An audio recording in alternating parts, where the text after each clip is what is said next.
আরে যে আজকা দিতেছে 20, কালকা দিছে 20, ফোরকা দিছে 20, ফোরকার আগের দিন দিছে 20, হিয়ার আগের দিন দিছে, হিয়ার আগের দিন দিছে। একদিনও দেখলাম না যে না দিছে। যদি কোনোদিন দেখতাম না দিছে, সেদিন কইলাম হইলে 100 কিনা লই আই। আরে সুবহানাল্লাহ, 20-এর কাগজও লেখা থাকে যেদিন 20 দেওয়া দিবেন সেদিন থেকে 7 থেকে 10 দিন পর খাবার আহরণ করবেন, ফসল আহরণ করবেন। আর কোদার 30 দিনই দেয়। প্যাকেটও লেখা থাকে যেদিন বিষ প্রয়োগ করবেন তার 7 থেকে 10 দিন পরে আহরণ করা উত্তম।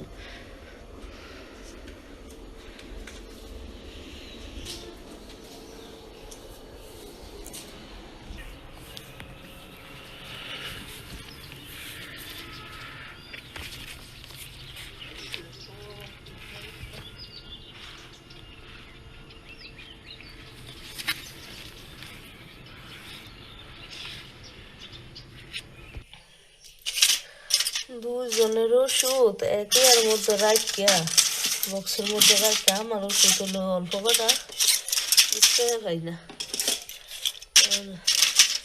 থাইরয়েডের ওষুধ খাইতাম।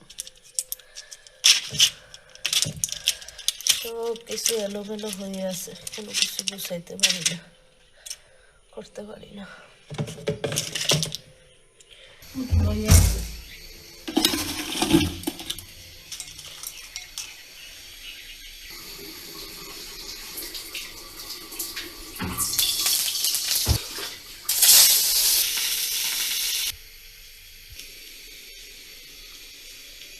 আমাদের মতো সাধারণ অসহায় নিম্ন মধ্যবিত্ত গরিব ফ্যামিলির কোনো সরকারের আমলেই হচ্ছে সুখ নাই।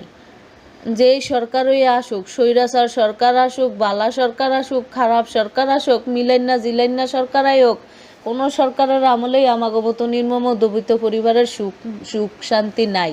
যারা ধনী আর যারা চাটুকার, হ্যাঁ সব সরকারের আমলেই শান্তি সুখ। রাতটা ভৈরা গরমে ঘামে যন্ত্রণায় কষ্টে পাগলের মতন লাগে, মনটায় চায় পাগল হইয়া ঘরেতে বের হইয়া যায় গরমের যন্ত্রণায়। কি আর বলবো আপু ভাইয়ারা আপনাদের সাথে এই কষ্টের কথা। আমরা জানি, আমাদের মতন যারা আছেন আপনাদের কাছে বলতে হবে না, আপনারা তো জানেনই। তারপরও হইতাছে কিচ্ছু করার নাই, কাউরে কিছু বলার নাই, কিছু বলা যাবে না। সব সময় শুধু সহ করে নিতে হয়, অসহায় আমাগো মতো পরিবারের মানুষদের সব কিছু সহ্য করে নিতে হয়, কাউরে কিছু বলার। নিজের পরিবারে নিজের মত প্রকাশের স্বাধীনতা থাকে না। আর সমাজ আর দেশ কি আর বলবো। তো যাই হোক আপু ভাইয়ারা, অসুস্থতার কারণে নিজের মনের মতন পছন্দ করে কোনো খাবার তৈরিও করতে পারি না, খাইতেও পারি না। তারপর ভাবলাম নিজেরটা নিজেরই করতে হবে, নিজেরটা যদি নিজে না করি তাহলে কেউ করে দিবে না, আর কেউ কয়দিনই বা করে দিবে। তো যাই হোক, অবশেষে অসুস্থতার পরেও ভাবলাম, অনেক দিন ধরে একদম লাল লাল লাল টকটকে শুটকির ভর্তা দিয়ে হইতেছে, খাইতে মন চাচ্ছিল খুদের ভাত। তো অনেক সময় অনেক কিছু খাইতে ইচ্ছা করে, কিন্তু ওই জিনিসটা সুন্দর করে প্রস্তুত করার পরে খাইতে বসলে আর যে খাইতে পারি না, ওই দুঃখটা কার কাছে বলতাম বলেন। তো প্রতিদিন রুটি রুটি রুটি রুটি খাইতে খাইতে পেটের ভিতরে সর পড়ে গেছে, আর রুটি খাইতে ভালো লাগে না। তো ভাবলাম আজকে সকালবেলা একটু খুদের ভাত রান্না করি, একটু শুটকির ভর্তা বানাই, তারপর হইতেছে একটু সরিষার ভর্তা বানাই। কারণ প্রচণ্ড গরমে সারা রাতও কারেন্ট থাকে না। পরশু দিন রাত্রে 10:22 কারেন্ট গেছে, সেই কারেন্ট আসছে ফজরের টাইমে 4টা বাজে। সারাটা রাত 1 মিনিটও ঘুমাইতে পারি নাই প্রচণ্ড গরমের কারণে। আর আমাদের বাড়ি তো বিলের মধ্যে, ওইখানে সব রোদ আমাদের ছাদের উপরে পড়ে। আর হইতেছে কোনো তো বড় গাছ নাই, তো গরিব মানুষ, চার্জার ফ্যান কিনারও টেয়া নাই, আইপিএস লাগানোরও টেয়া নাই, কি আর কমু।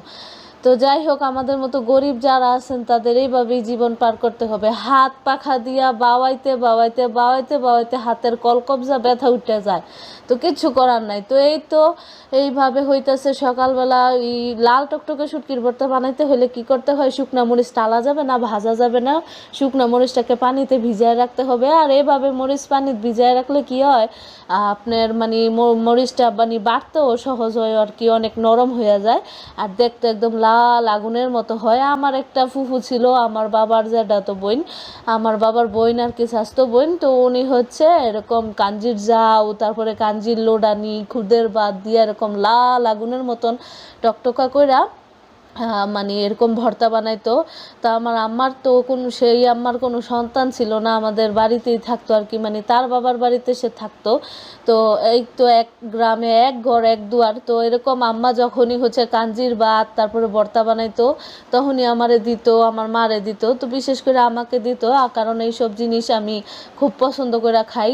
তো আম্মার কথা মনে পড়ে গেল ভর্তা বানাইতে বানাইতে। তো যাই হোক, এখন তো একটা বোম্বাই মরিচও বের করে নিছি, আর সরিষার ভর্তা বানাইতেছি। সরিষাগুলো আমার মায়ে দিছিল, এগুলাকে বলে সেতি সরিষা, হলুদ দানার বড় সরিষা। আর এই সরিষার মধ্যে মানে কালো সরিষার তুলনায় এই সরিষার মধ্যে ঝাঁজটা একটু কম থাকে, কিন্তু এই সরিষার ফলন বেশি হয় আর দেখতেও সুন্দর লাগে। আর অনেক বেশি ঝাঁঝওয়ালা সরিষার ভর্তা দিয়া না, মানে নাক দা মুখ দা চোখ দা পানি পরে খাওয়া যায় না। যাই হোক, সেই ফুফুও এখন আর দুনিয়াতে নাই। অবশেষে কষ্ট করে শুটকির ভর্তা বানাইলাম, আর হচ্ছে সরিষার ভর্তা বানাইলাম, আর আলু দিয়ে হচ্ছে ডাল রান্না করছিলাম, চচ্চড়ি একটু অল্প করে ডাল রান্না করছিলাম, আলু দিয়া ডাল দিয়া হচ্ছে রান্না করছিলাম। তো মসুরের ডাল অল্প করে আর কি, খুদের ভাত দিয়ে খাওয়ার জন্য। তো এই তো সব ভর্তা হয়ে গেছে, তো ভর্তা বানাইলাম। আরও যদি মানে জোর থাকতো তাহলে আরও কিছু ভর্তা বানাইতাম। এক এক সময় দেখা যায় আমি যখন ভর্তা বানাইতে বসতাম 4 পদ 5 পদের ভর্তাও বানাইছি।